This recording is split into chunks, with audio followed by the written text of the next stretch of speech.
السلام عليكم ورحمة الله وبركاته. الحمد لله رب العالمين. اللهم صل وسلم وبارك على سيدنا محمد وعلى آله الطيبين الطاهرين وصحابته أجمعين. وبعد. Ndugu وإسلام leo بإذن الله عز وجل tuzungumzie maudhui muhimu, nayo ni fadhlu qiraati al-Qur'an al-Karim, ubora na fadila za kuisoma Qur'ani tukufu. Qur'ani tukufu, ndugu zangu Waislamu, kwa yule mwenye kuisoma na kuifanyia kazi inakuwa ni muombezi, ni shafi'u liman qara'ahu wa tadabbarahu wa amila bih.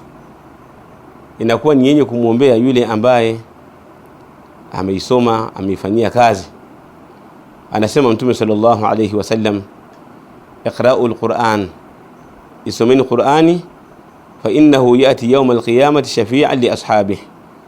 Hakika hii Qur'ani inakuja siku ya kiyama ikiwa ni yenye kuombea wale ambao walikuwa wanaitilia umuhimu, wale ambao walikuwa wanafungamana nayo hiyo Qur'an, wanafungamana nayo kwa kuisoma, wanafungamana nayo kwa kuifanyia kazi, wanafungamana nayo kwa kuizingatia.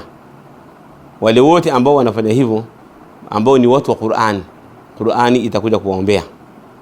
Kila herufi ambao utaisoma katika Qur'an utapata thawabu 10. Mtume sallallahu alaihi wasallam anasema, man qaraa harfan min kitabillah, mwenye kusoma herufi moja katika kitabu cha Allah subhanahu wa ta'ala, falahu bihi hasana, atapata ujira, wal hasanatu bi 10 amthaliha, na ujira atakayopata ni 10 mfano wake. Yani unasoma herufi moja basi unapata ujira mara 10.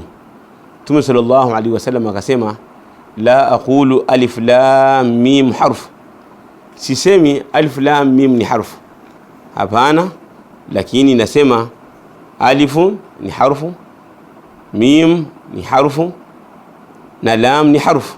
Alif lam mim, yani alif ni harfu na lam ni harfu na mim ni harfu.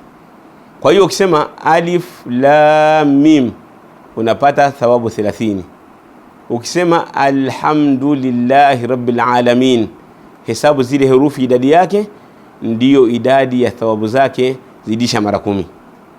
Mtume sallallahu alayhi wasallama kuhusiana na ubora wa mtu mwenye kuisoma Qur'an anatuambia, yuqalu li sahibi al-Qur'an, ataambiwa yule mwenye kusoma Qur'ani, iqra wartaq, isome hiyo Qur'ani na panda daraja kupitia hiyo Qur'ani, warattil, na isome kwa tartili hiyo Qur'ani, kama kunta turattil fi dunya, kama ulivyokuwa unaisoma, kama kunta turattil fi dunya, kama ulivyokuwa unaisoma duniani.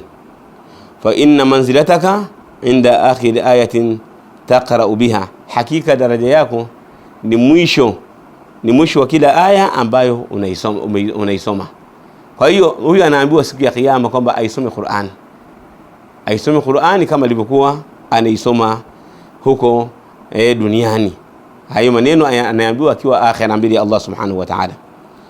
Miongoni mwa fadhila za Qur'an, fadhila za Qur'an ni nyingi, lakini miongoni mwa fadhila zake ni kwamba watu wa Qur'ani watapata ujira akhira. Watu wa Qur'ani watapata ujira mkubwa akhira. Kwa hiyo ni lazima tukithirishe kuisoma Qur'an, lazima tukithirishe kuisoma Qur'ani.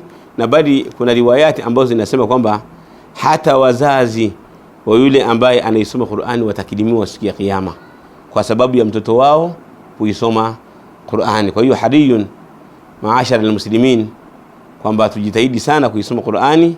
Wallahu ta'ala alam, wa sallallahu wa sallam wa baraka ala nabina Muhammad wa ala alihi wa sahbihi ajma'in.